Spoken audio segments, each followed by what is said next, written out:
പട്ടിക്കുട്ടന്മാരെ കണ്ട് പേടിച്ചു പോയെങ്കിലും പട്ടിക്കുട്ടന്മാർ തോണിയിൽ നിന്ന് ഇറങ്ങിയതേയില്ല. പട്ടിക്കുട്ടൻ പൂച്ചക്കുട്ടനെ തങ്ങളുടെ കൂടെ വരാൻ വിളിച്ചുവെങ്കിലും പൂച്ചക്കുട്ടൻ പോയില്ല. പട്ടിക്കുട്ടൻ അവരുടെ കൂടെ തോണിയിൽ കയറി പോയി. പൂച്ചക്കുട്ടൻ ഒറ്റക്കായി. വെള്ളം വളരെ വേഗം ഉയർന്നുകൊണ്ടിരുന്നു. പൂച്ചക്കുട്ടൻ വീട്ടിൽ നിന്നിറങ്ങി ഉയർന്ന സ്ഥലം തേടി നടന്നു. തിരിഞ്ഞ് തൻ്റെ വെള്ളം കയറി തുടങ്ങിയ വീട് ഒന്ന് നോക്കി. പൂച്ചക്കുട്ടൻ ആ പ്രദേശത്തെ ഏറ്റവും ഉയർന്ന തൻ്റെ പ്രതിമയുടെ മുകളിൽ കയറി നിന്ന് ചുറ്റും നോക്കി. തൻ്റെ യജമാനൻ ഉണ്ടാക്കിയതാണ് ഈ പ്രതിമ.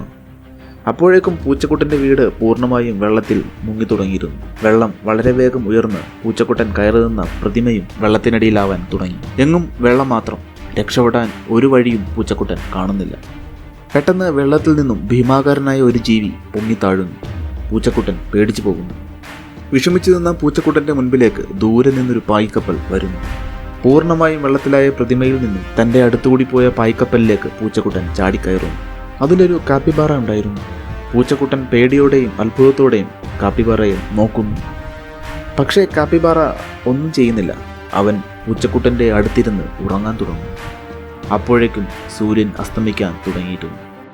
പിറ്റേന്ന് രാവിലെ ഉറക്കമുണർന്നപ്പോൾ പൂച്ചക്കുട്ടൻ കണ്ടത് പായ്ക്കപ്പൽ വെള്ളം നിറഞ്ഞ കാട്ടിൽ കൂടി പോകുന്നതാണ്. കാപ്പിബാറ അവിടെ കിടന്ന് ഉറങ്ങുന്നുണ്ട്. പെട്ടെന്നൊരു വലിയ പക്ഷി വന്ന് കപ്പലിലിരുന്നു. ഞെട്ടിത്തിരിഞ്ഞ പൂച്ചക്കുട്ടൻ വെള്ളത്തിൽ വീഴുന്നു. തിരിച്ചു കയറാൻ നോക്കുന്നു, പക്ഷേ സാധിക്കുന്നില്ല. അപ്പോഴേക്കും കപ്പൽ ഒരുപാട് ദൂരെ എത്തിയിരുന്നു. വലിയ പക്ഷി പൂച്ചക്കുട്ടനെ റാഞ്ചാൻ ശ്രമിക്കുന്നു. പൂച്ചക്കുട്ടൻ വെള്ളത്തിനടിയിൽ മുങ്ങിക്കിടക്കുന്നു. പക്ഷേ പൂച്ചക്കുട്ടന് പൊങ്ങി വരാൻ സാധിക്കുന്നില്ല.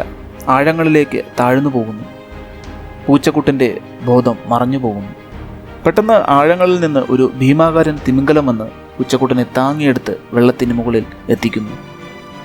പൂച്ചക്കുട്ടന് ബോധം വീഴുന്നു. പെട്ടെന്ന് ആ വലിയ പക്ഷി വന്ന് പൂച്ചക്കുട്ടനെ റാഞ്ചിയെടുത്ത് പറക്കുന്നു. പൂച്ചക്കുട്ടൻ പേടിച്ചു പോകുന്നു. വളരെയധികം മുകളിലെത്തിക്കഴിഞ്ഞതിന് ശേഷം വലിയ പക്ഷി പൂച്ചക്കുട്ടനെ താഴേക്കിടുന്നു. പൂച്ചക്കുട്ടൻ വന്നു വീഴുന്നത് താഴെയുള്ള പായ്ക്കപ്പലിൽ.